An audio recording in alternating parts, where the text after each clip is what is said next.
नमस्कार दोस्तों, मैं हूं जितेंद्र ठौर मलानी उर्फ टोनी। आप देख रहे हैं न्यूज़ टीवी। मेरा धर्म अच्छा, मेरा गुरु अच्छा, मेरा भगवान अच्छा, मेरा खुदा अच्छा। बाकी किसी और धर्म का गुरु, बाकी और कोई धर्म का भगवान और कोई खुदा अच्छा नहीं। ऐसे हो सकता है? नहीं हो सकता है। क्या मैं किसी मुस्लिम से दोस्ती नहीं कर सकता हूँ, या मैं किसी मुस्लिम से शादी नहीं कर सकता हूँ, या मैं किसी मुस्लिम के साथ बिज़नेस या काम कुछ नहीं कर सकता हूँ, या मैं किसी मुस्लिम के साथ ट्रेन में बस में ट्रैवल नहीं कर सकता हूँ? वाइस वर्सा, क्या मैं किसी हिंदू के साथ शादी नहीं कर सकता हूँ अगर मैं मुस्लिम हूँ तो? क्या मैं किसी हिंदू के साथ बिज़नेस नहीं कर सकता हूँ, किसी हिंदू के साथ ट्रैवल नहीं कर सकता हूँ? थिएटर में बैठते हैं जब हम लोग, तो क्या ये देखते हैं कि पास वाला जो बंदा बैठा हुआ है, जो हमारे साथ मूवी देख रहा है, वो हिंदू है कि मुसलमान है, सिख है कि ईसाई है? नहीं देखते हैं। ट्रैवल करने के टाइम पे भी बस में, कार में, ट्रेन में, एरोप्लेन में हमारे पास चॉइस होती है? नहीं होती है। तो बाय डिफ़ॉल्ट ये नेचर ने बनाया है कि जब हम सोचते हैं कि सब धर्म अच्छे हैं, सब पॉलिटिशियंस यही बोलते हैं कि सभी धर्मों की रक्षा होनी चाहिए, कॉन्स्टिट्यूशन में लिखा है तो बात ख़त्म। कॉन्स्टिट्यूशन सबसे ऊपर, सुप्रीम कोर्ट से भी ऊपर, प्राइम मिनिस्टर, प्रेसिडेंट से भी ऊपर। आप और मैं तो बहुत छोटे लोग हैं। जब कॉन्स्टिट्यूशन में, हमारे संविधान में लिखा हुआ है कि it's a duty of each and every citizen to respect each and every religious of India, matter ends. तो फिर ये दिखावा क्यों? हर पॉलिटिशियन जब कभी भी स्पीच देता है, irrespective of the party is belonging to, किसी भी पार्टी का पॉलिटिशियन, मैं यहाँ पे किसी पार्टी को क्रिटिसाइज़ करने के लिए नहीं बैठा हूँ, मुझे कोई हक भी नहीं है। जब ईच एंड एवरी पॉलिटिशियन यही बात बार बार दोहराते हैं कि सभी धर्मों की रक्षा होनी चाहिए, फिर कुछ लोग क्यों हैं जो धर्म को, सामने वाले के धर्म को क्रिटिसाइज़ करते हैं, डाउनग्रेड करते हैं, डिसरेस्पेक्ट करते हैं, बिलिटिल करते हैं? कोई हक है? नहीं है।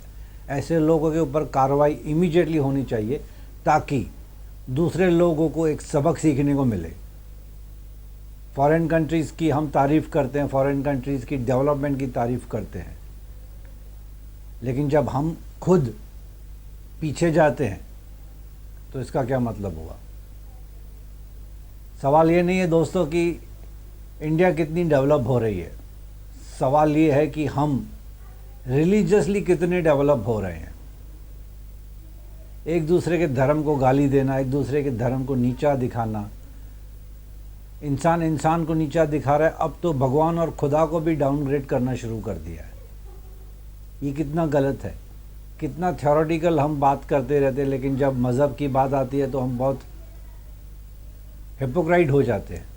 आई रिपीट, हम हिपोक्राइट हो जाते हैं। मेरा धर्म मैं मान रहा हूँ, तुम अपना धर्म मानो, तुम अपने धर्म की इज़्ज़त करो, मैं अपने धर्म की इज़्ज़त करूँगा। इंडिया में आज भी, भारत में, हिंदुस्तान में आज भी कई ऐसी छोटी छोटी गलियां हैं जहाँ पे हिंदू, मुस्लिम, सिख, ईसाई सब मिलके साथ में रहते हैं, ईद मनाते हैं, दिवाली सेलिब्रेट करते हैं, होली सेलिब्रेट करते हैं, बैसाखी सेलिब्रेट करते हैं, क्रिसमस सेलिब्रेट करते हैं। आप स्कूल्स में देखिए, गवर्नमेंट ऑफिसेज में देखिए, छुट्टियां भी इस तरह से डिवाइड की गई हैं कि हिंदू फेस्टिवल्स हैं तो छुट्टी है, मुस्लिम फेस्टिवल्स है तो छुट्टी है, पंजाबी फेस्टिवल्स है तो छुट्टी है, पारसी फेस्टिवल है तो छुट्टी है, क्रिसमस है तो छुट्टी है। ये कॉन्स्टिट्यूशन में इतने सालों से बना हुआ है, तो हम लड़ाई झगड़ा किस बात के लिए कर रहे हैं? अननेसेसरली बखेड़ा क्यों पैदा कर रहे हैं हम लोग? जानबूझ के कुछ पॉलिटिशियंस, मैं सभी पॉलिटिशियंस की बात नहीं कर रहा हूँ, डोंट मिसअंडरस्टैंड मी प्लीज़, कोई कंट्रोवर्सी पैदा करने की कोशिश नहीं कर रहा हूँ मैं। हम तो यही चाहते हैं कि हारमोनी बनी रहे। अननेसेसरली जो police force, military, defence, special force जो लगाया जाता है रॉयट्स को कंट्रोल करने के लिए, वही फोर्स वही डेवलपमेंट में अगर लग जाए, प्रोडक्टिविटी में लग जाए, तो आप सोचो इंडिया कहाँ से कहाँ पहुँच जाएगी। अनफॉर्चुनेटली कुछ लोग बहकावा करवा के चले जाते हैं।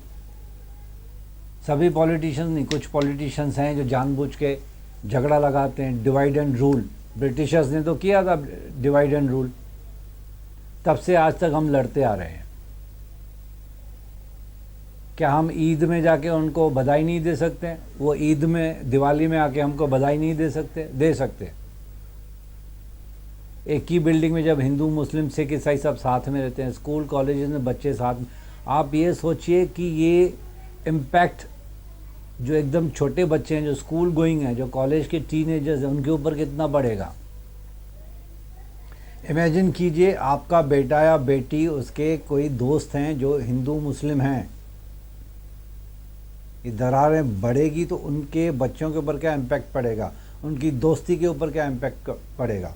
अच्छा ये तो छोड़िए, गवर्नमेंट ऑफ इंडिया एनकरेज करती है इंटरकास्ट मैरिज को। I repeat, government of India खुद इंटरकास्ट मैरिज को अप्रिशिएट करती है।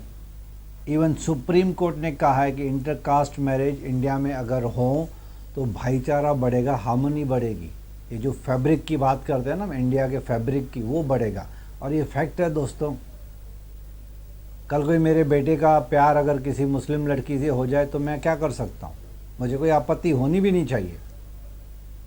कल कोई मुस्लिम बच्ची का प्यार अगर किसी हिंदू से हो जाए तो कोई आपत्ति नहीं होनी चाहिए। ये धर्म कहाँ से बीच में आ गया? प्यार और मोहब्बत के बीच में धर्म कहाँ से आ गया?